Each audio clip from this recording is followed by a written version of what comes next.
श्री कृष्ण को ज्ञात था कि द्वारकावासी गुफा में प्रवेश करने से भयभीत होंगे, अतः उन्होंने उन्हें बाहर ही रुकने को कहा। उन्होंने स्वयं ऋक्ष जाम्बवान को ढूंढने के लिए अकेले ही अंधेरी गुफा में प्रविष्ट किया। सुरंग में प्रविष्ट होने के पश्चात श्री कृष्ण ने देखा कि बहुमूल्य समंतक मणि ऋक्ष पुत्र को खिलौने के रूप में दे दी गई है। बालक से मणि लेने के लिए श्री कृष्ण वहां जाकर उसके समक्ष खड़े हो गए। जब वृक्ष के बालक की देखभाल करने वाली दाई ने श्री कृष्ण को अपने सम्मुख खड़ा देखा तो वह भयभीत हो गई। उसे भय था कि कहीं श्री कृष्ण उस बहुमूल्य समंतक मणि को ले न ले। भय के कारण वह उस स्वर से चिल्लाने लगी। दाई की चित्कार सुनकर अत्यंत क्रुद्ध होकर जाम्बवान वहां गए। जाम्बवान वास्तव में भगवान श्री कृष्ण के महान भक्त थे, किंतु अत्यंत क्रोध में होने के कारण वे अपने स्वामी को पहचान न सके। उन्होंने सोचा कि श्री कृष्ण एक साधारण मानव है। इससे भगवद गीता का यह कथन स्मरण हो आता है, जिसमें भगवान अर्जुन को आध्यात्मिक स्तर तक उन्नति करने के लिए क्रोध, लोभ तथा काम से मुक्त होने का परामर्श देते हैं। काम, क्रोध तथा लोभ हृदय में साथ साथ रहते हैं और अध्यात्म के मार्ग पर व्यक्ति की उन्नति में बाधा डालते हैं। अपने स्वामी को न पहचानकर जाम्बवान ने प्रथम उन्हें युद्ध के लिए चुनौती दी। तदंतर जाम्बवान तथा श्री कृष्ण के मध्य एक भयंकर युद्ध हुआ, जिसमें वे दो विरोधी गिद्धों के समान लड़े। जब कभी भी कहीं खाने योग्य शव होता है, तब उस शिकार के लिए गिद्ध युद्ध करते हैं। पहले तो श्री कृष्ण तथा जाम्बवान ने शस्त्रों से युद्ध करना प्रारंभ किया। तदंतर वे पत्थरों, बड़े बड़े वृक्षों से लड़ने लगे। अंततः वे द्वंद्व युद्ध करने लगे, जिसके अंत में वे एक दूसरे पर मुष्टि प्रहार करने लगे। प्रत्येक आघात बिजली गिरने के समान प्रतीत होता था। प्रत्येक को दूसरे पर विजय प्राप्त करने की आशा थी। यह युद्ध रात दिन कई दिनों तक निरंतर चलता रहा। इस भांति 28 दिनों तक युद्ध होता रहा। यद्यपि जाम्बवान उस समय के सर्वाधिक शक्तिशाली जीव थे, तथापि श्री कृष्ण के घूंसों के निरंतर प्रहार से उनके शरीर के समस्त जोड़ तथा अंग प्रत्यंग शिथिल पड़ गए और उनकी शक्ति लगभग शून्य हो गई। जाम्बवान का समस्त शरीर पसीने से डूब गया और वे अत्यंत थक गए। जाम्बवान चकित थे कि यह कौन विरोधी है जो उन्हें बलहीन किए दे रहा है। जाम्बवान को अपने अलौकिक शक्ति का आभास था, किंतु श्री कृष्ण के प्रहारों से जब वे श्रम का अनुभव करने लगे, तब समझ गए कि श्री कृष्ण और कोई नहीं अपितु उनके आराध्य देव श्री भगवान ही हैं। भक्तों के लिए इस घटना का विशेष महत्व है। प्रारंभ में जाम्बवान श्री कृष्ण को नहीं समझ सके, क्योंकि उनकी दृष्टि पर भौतिक आसक्ति रूपी आवरण था।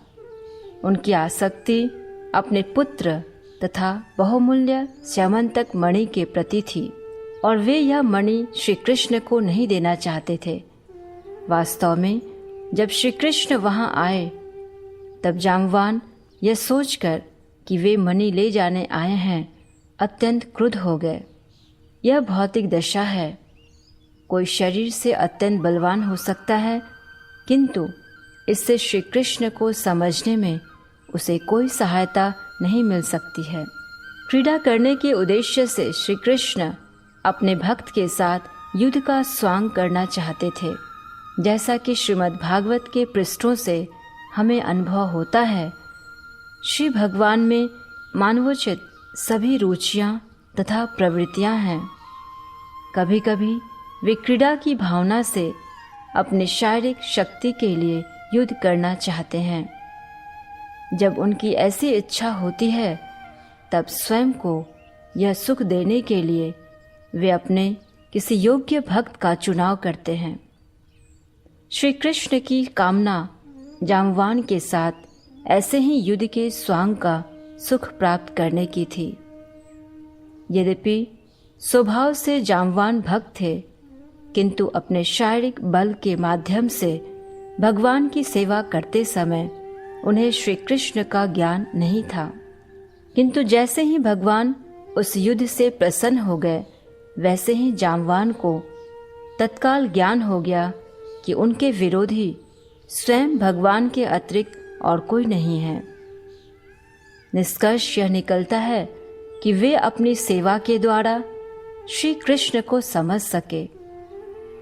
कभी कभी श्री कृष्ण युद्ध के द्वारा भी संतुष्ट होते हैं।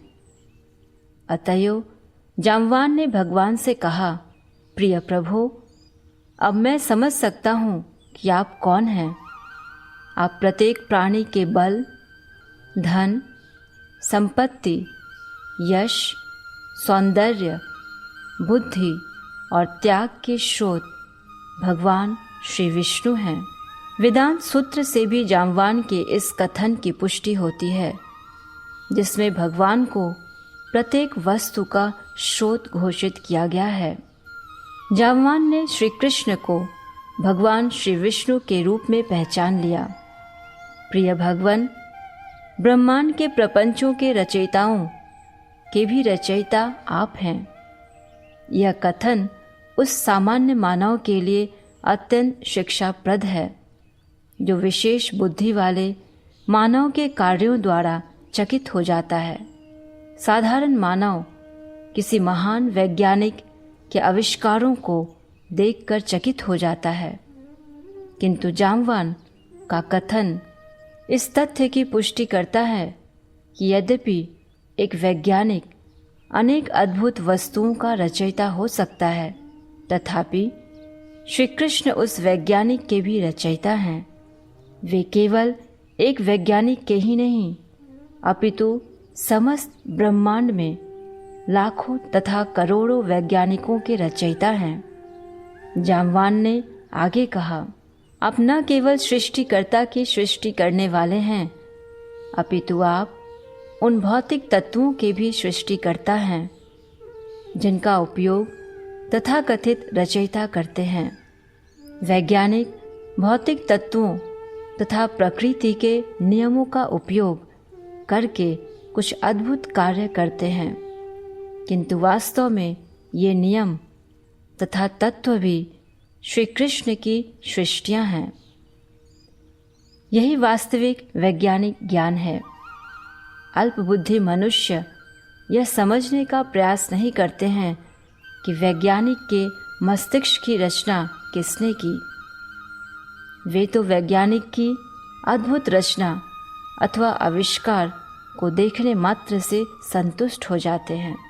जाम्बवान ने आगे कहा, प्रिय भगवान, समस्त भौतिक तत्वों को संयुक्त करने वाला काल भी आपका प्रतिनिधि है। आप ही वह परम काल हैं, जिसमें समस्त ब्रह्मांड की सृष्टि, पालन तथा अंत में संहार होता है। न केवल काल तथा भौतिक तत्व, अपितु सृष्टि के अंगों तथा लाभों का उपयोग करने वाले व्यक्ति भी आपके ही अंश हैं। अतएव जीव एक स्वतंत्र रचयिता नहीं है। सभी तथ्यों का उचित दृष्टिकोण से अध्ययन करने पर हम देख सकते हैं कि आप परम ईश्वर हैं तथा सबके स्वामी हैं। अतएव प्रिय भगवान, मैं समझ सकता हूँ कि आप वही श्री भगवान हैं, जिनकी मैं श्री रामचंद्र के रूप में उपासना करता हूँ। मेरे भगवान श्री रामचंद्र समुद्र पर पुल बांधना चाहते थे, और मैंने स्वयं देखा कि किस प्रकार भगवान के दृष्टिपात मात्र से समुद्र विचलित हो उठा। जब समस्त समुद्र में हलचल होने लगी, तब समुद्र में निवास करने वाले सभी प्राणी जैसे वेल, घड़ियाल तथा तिमिंगिल मछली व्याकुल हो उठे। समुद्र में तिमिंगिल मछली वेल जैसे विशालकाय जल जीवों को एक बार में निगल सकती है।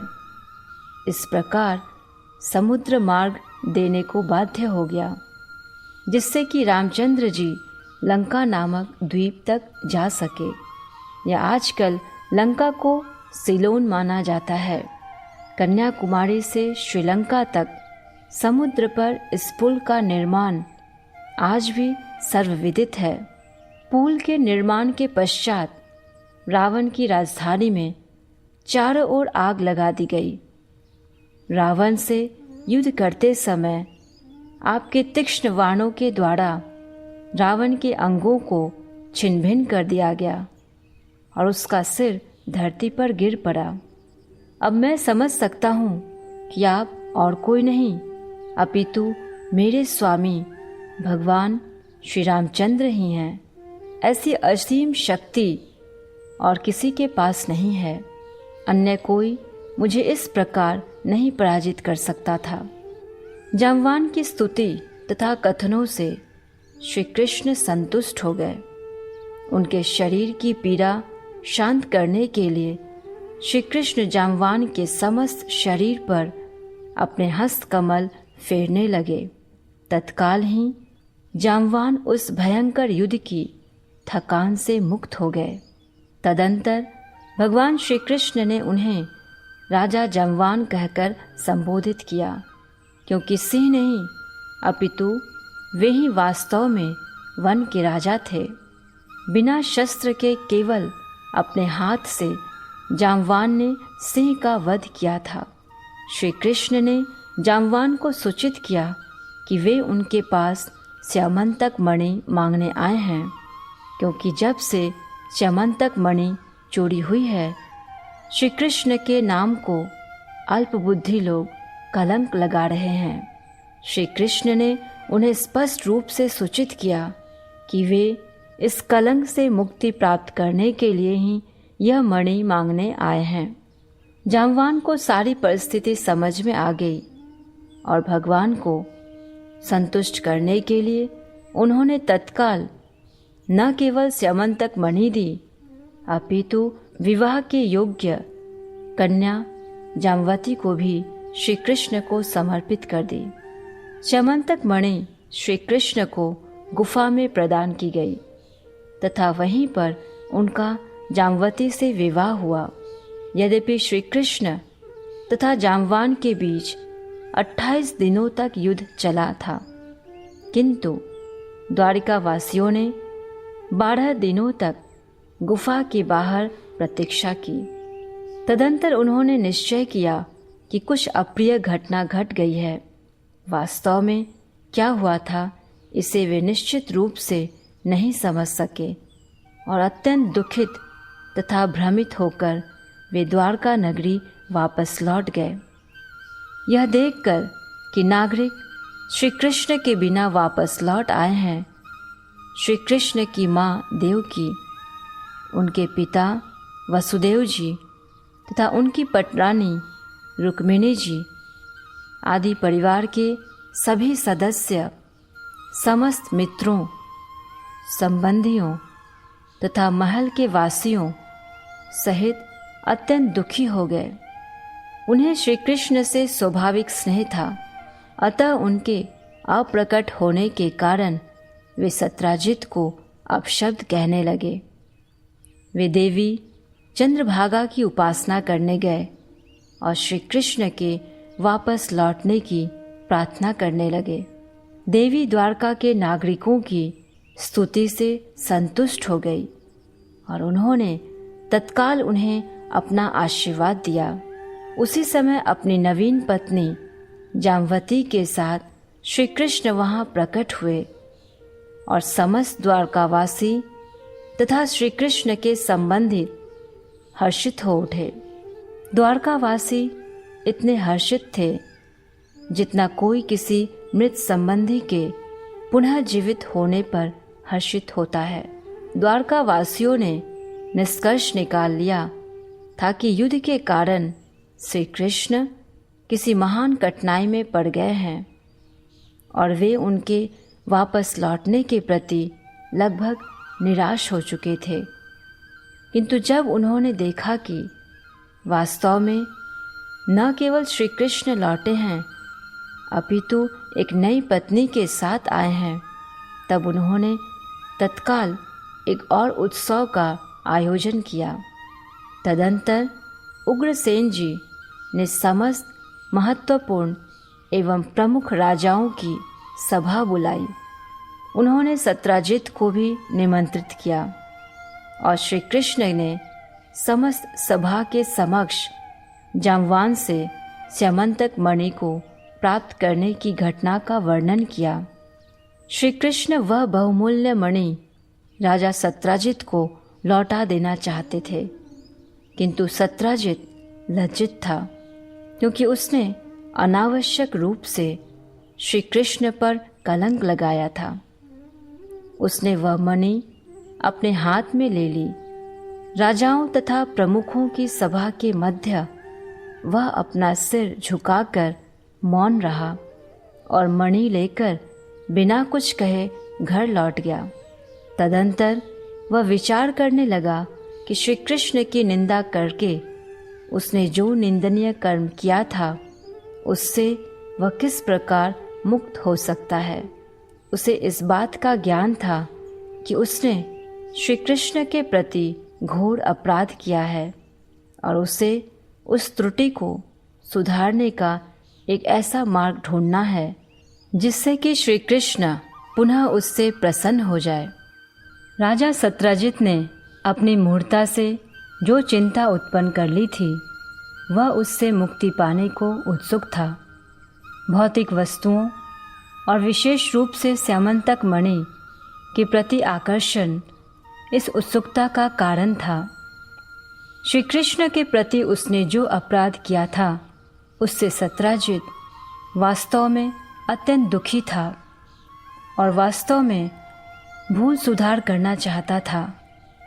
श्री कृष्ण ने उसे अंदर से सद्बुद्धि दी और सत्राजित ने श्री कृष्ण को स्यमंतक मणि तथा अपनी पुत्री सत्यभामा दोनों ही देने का निश्चय किया।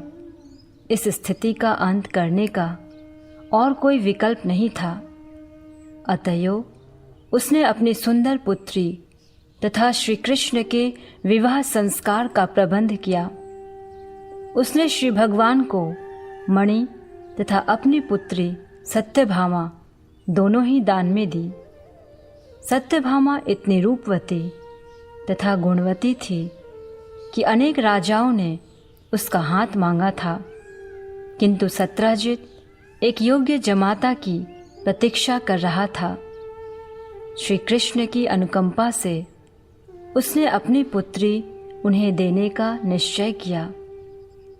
भगवान श्री कृष्ण ने सत्राजित से प्रसन्न होकर उसे सूचित किया कि उन्हें स्यमंतक मणि की कोई आवश्यकता नहीं है।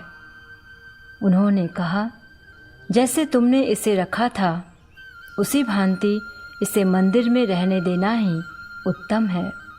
तब हम में से प्रत्येक को इस मणि का लाभ प्राप्त होगा।